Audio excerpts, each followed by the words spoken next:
சிநேகிதிய நேயர்களுக்கு வணக்கம்.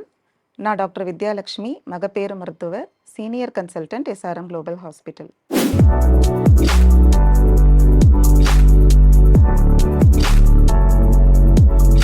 First pregnancy test positive, what next அப்படின்றது எல்லாருக்குமே இருக்கும்.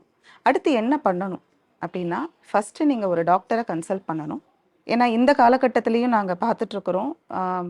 பீரியட்ஸ் மிஸ் பண்ணுவாங்க, வீட்லேயே செக் பண்ணுவாங்க, ப்ரெக்னன்சி டெஸ்ட் பாசிட்டிவ்னு இருக்கும். ஒரு 2 to 3 மந்த்ஸ் கழிச்சு டாக்டரை விசிட் பண்ண வருவாங்க.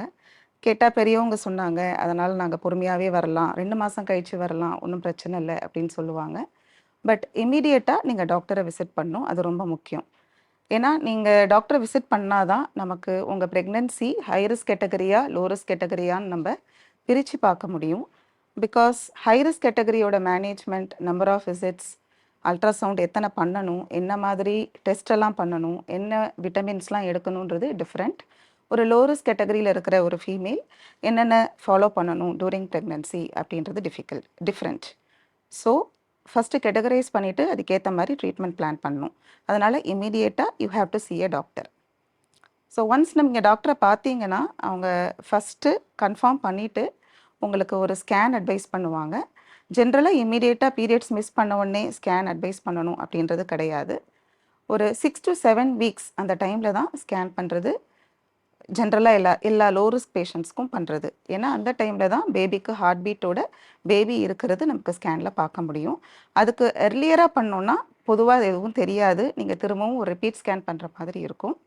பட் சர்டின் கண்டிஷன்ஸ், ஒரு சிவியர் அப்டாமினல் பெயின் இருக்குது, இல்லை இது ஒரு ஐவிஎஃப் கன்செப்ஷன், இல்லை வேறு ஏதாவது ரிப்பீட்டடாக ப்ரெக்னன்சி ஃபெயிலியர்ஸ் ஆல்ரெடி பேஷண்ட்டுக்கு இருக்குது, ஒரு முன்னாடி ஒரு டியூப்பில் கர்ப்பம் தரித்த மாதிரி ஏதாவது ஹிஸ்ட்ரி இருக்குது அப்படின்னா எர்லியராக ஸ்கேன் பண்ண வேண்டியது இருக்கும். அதர்வைஸ் ஃபஸ்ட்டு ஸ்கேன் ஒரு 6 to 7 வீக்ஸில் பண்ணால் போதும். நெக்ஸ்ட் திங் பேசிக் இன்வெஸ்டிகேஷன்ஸ், அது ரொம்ப முக்கியம். பிகாஸ் நம்ம நாட்டில் அனீமியா, தைராய்டு, சுகர் இதெல்லாமே ரொம்ப அதிகமாக இருக்குது. ஸோ எல்லா ஃபீமேலுக்கும் almost 80 to 90% of female in our country having anaemia.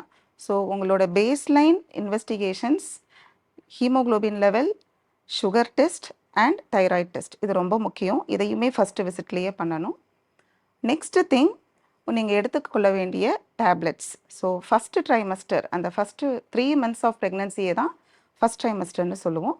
அந்த டைமில் ஃபோலிக் ஆசிட் அப்படின்ற விட்டமின் டேப்லெட் ரொம்ப முக்கியம். பிகாஸ் பேபியோட ஆர்கன் சிஸ்டம்ஸ்லாம் டெவலப் ஆகிறதுக்கு இந்த ஃபோலிக் ஆசிட் ரொம்ப முக்கியமான காரணம். இது ஆக்சுவலி ஐடியலி 3 மந்த்ஸ் பிஃபோர் ப்ரெக்னன்சியை எடுக்கணும். But better late then never. Next, உங்களுக்கு அடுத்த விசிட் எப்போன்னு பிளான் பண்ணி சொல்லுவாங்க. முன்னாடி சொன்ன மாதிரி ஹை ரிஸ்க் கேட்டகரியா லோ ரிஸ்க் கேட்டகரியான்னு டிஃப்ரென்ஷியேட் பண்ணி அதுக்கேற்ற மாதிரி நெக்ஸ்ட் விசிட் பிளான் பண்ணுவாங்க. ஜென்ரலாக ப்ரெக்னன்சி கன்ஃபார்ம் பண்ணி ஸ்கேனில் கன்ஃபார்ம் பண்ணதுக்கப்புறமா 1 மந்த் கழித்து செகண்ட் விசிட் இருக்கும். அந்த 1 மந்த் கழித்து வரும்போது ஆல்மோஸ்ட் 2.5 to 3 மந்த்ஸில் இருப்பீங்க நீங்கள். ஸோ அந்த டைமில் 3rd மந்த் ஸ்கேன் பண்ணுவாங்க. That is also a very important scan. குழந்தையுடைய மூக்கெலும்பு வளர்ச்சி இருக்கா, அப்புறம் நியூக்கல் டிரான்ஸ்லூசன்சி அப்படின்ற ஒரு மெஷர்மெண்ட், இது ரெண்டும் பார்ப்பாங்க. இது குழந்தைக்கு ஏதாவது அனாமலிஸ் இருக்க சான்ஸ் உண்டா, கன்ஜனைட்டல் அனாமலிஸ் ஏதாவது சான்ஸ் இருக்கா, ட்ரைசோமிஸ்ன்னு சொல்லுவோம், ட்ரைசோமி 18, 21, 13 இதெல்லாம் இருக்க வாய்ப்பு இருக்கான்னு அப்படின்னு பண்ணுற ஒரு ஸ்க்ரீனிங் டெஸ்ட்டு தான் இது. ஸோ அந்த ரிப்போர்ட்டில் ஏதாவது வாய்ப்பு இருக்குதுன்னு நமக்கு ரிப்போர்ட் வந்துச்சு அப்படின்னா டயக்னோஸ்டிக் டெஸ்ட்டுக்கு போகணும். So first 3 months of pregnancy இது பொதுவாக டாக்டர் என்ன பண்ணுவாங்கன்றது சொன்னேன். நீங்கள் என்ன பண்ணணும்னா ஃபஸ்ட்டு எதுக்கும் பயப்பட வேணாம். வாமிட்டிங், எல்லாருக்குமே வாமிட்டிங் இருக்காது. ஒரு சிலருக்கு குமட்டல் மட்டும்தான் இருக்கும், ஆக்சுவலாக வாமிட்டிங் இருக்காது. வாமிட்டிங் இருந்தால் அந்த ப்ரெக்னன்சி நல்லா இருக்குது, வாமிட்டிங் இல்லைனா அந்த ப்ரெக்னன்சி நல்லா இல்லை அப்படின்லாம் சொல்கிறது ஒரு மித்து தான். Each and every one is different. ஒருத்தவங்களுக்கே ஃபஸ்ட்டு ப்ரெக்னன்சி ஒரு மாதிரி இருக்கும், செகண்ட் ப்ரெக்னன்சி வேறு மாதிரி இருக்கும். நீங்கள் கம்பேரே பண்ண முடியாது. வீட்டில் எங்கள் அக்காவுக்கு எப்படி இருந்துச்சு, அம்மாவுக்கு எப்படி இருந்துச்சு, எனக்கு எப்படி இருந்துச்சு அப்படின்னு கம்பேர் பண்ணி எதுக்குமே பயப்பட வேணாம். ஸோ ஒவ்வொரு ப்ரெக்னன்சியும் யூனிக். ஸோ நீங்கள் பார்த்துக்க வேண்டியது நல்ல சத்தான சாப்பாடு சாப்பிட வேண்டியது தான். எது சத்துள்ள உணவு அப்படின்னு நம்ம எடுத்துக்கிட்டோன்னா, நீங்கள் ஒரு ப்ரோட்டீன் பவுடர் வாங்கி சாப்பிட்றதோ, இல்லை வெளியிலேருந்து ஏதாவது ப்ரோட்டீன் பிஸ்கெட் வாங்கி சாப்பிட்றதோ, அதெல்லாம் சத்தான உணவே கிடையாது. ட்ரெடிஷ்னல் ஹோம்மேட் ஃபுட், வீட்டில் சமைக்கிற நம்ம வீட்டில் சமைக்கிற சாதாரண உணவு வகைகளே சத்தான சாப்பாடு தான். அதில் புரோட்டீன் அதிகமாக இருக்கிற மாதிரி நம்ம பார்த்துக்கணும். அதே மாதிரி கால்சியம் அதிகமாக இருக்கிற உணவு ரொம்ப முக்கியம். ஏன்னா பேபியோட போன் க்ரோத் எல்லாமே நீங்கள் சாப்பிட்றதுலேருந்து தான் போகும். செகண்ட் ட்ரைமஸ்டர்லேருந்து தான் நம்ம அயன் கால்சியம் டேப்லெட்லாம் ஸ்டார்ட் பண்ணுவோம். ஸோ ஃபஸ்ட்டு 3 மந்த்ஸில் நீங்கள் சாப்பிட்ற உணவு ரொம்ப முக்கியம். அப்புறம் நீர்ச்சத்து, அதுவும் இந்த சம்மர் டைமில் நீர்ச்சத்து கம்மியாகிறதுக்கான வாய்ப்பு ரொம்ப ரொம்ப அதிகம். ஸோ நல்ல நீர்ச்சத்து இருக்கிற சாப்பாடை, ஹோம்மேட் ஃபுட்டை நீங்கள் சாப்பிடணும்.